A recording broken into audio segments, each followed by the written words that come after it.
Howdy y'all, and welcome back to I Am a Champion, my series where I talk about all things that I love about the Olympics and Paralympics.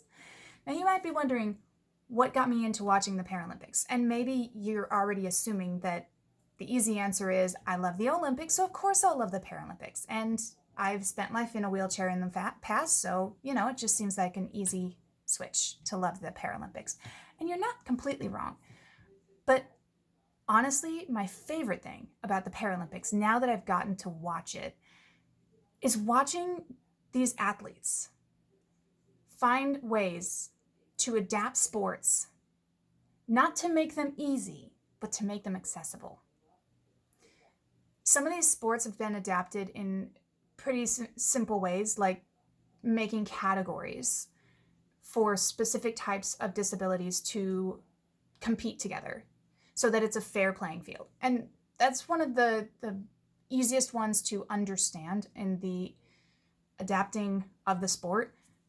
Other sports, however, have had to find very creative ways to adapt, like archery with no arms. I didn't think that was humanly possible. It's not only possible, but they're really good. Another one that's fascinating to me is actually long jump. Blind long jump. Their guide is is right in front of the pit that they're about to jump into. And the runner, is running full speed at them while the guide is screaming at them to tell them where to run. And then the guide has to run out of the way, and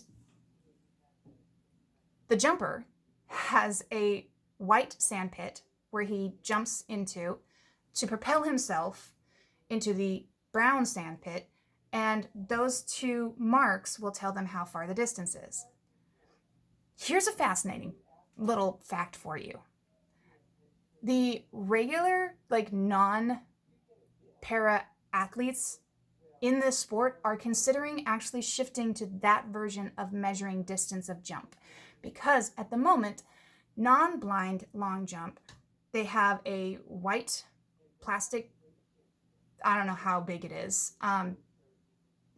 bar line for them to jump on, and a yellow plastic bar that they can't pass even the littlest part of their shoe onto, or else it's a foul. And once they jump, then it's the yellow sand pit or brown sand pit. The mark of their body will tell how far they jumped. But see that white? It doesn't actually measure where their foot landed. It's just a bar that says this is where you approximately should be jumping from.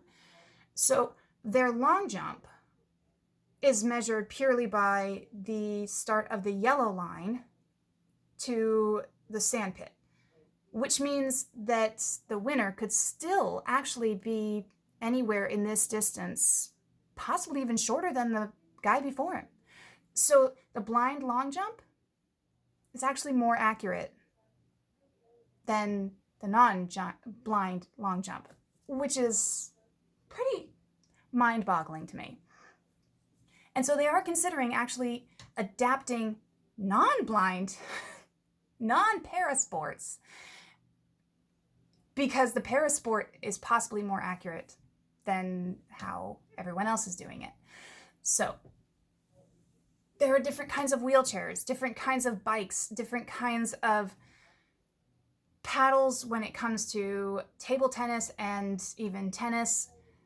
All of these things have been adapted for different types of disabilities to make them able to do these sports. These haven't made these sports easy. They have made these sports accessible.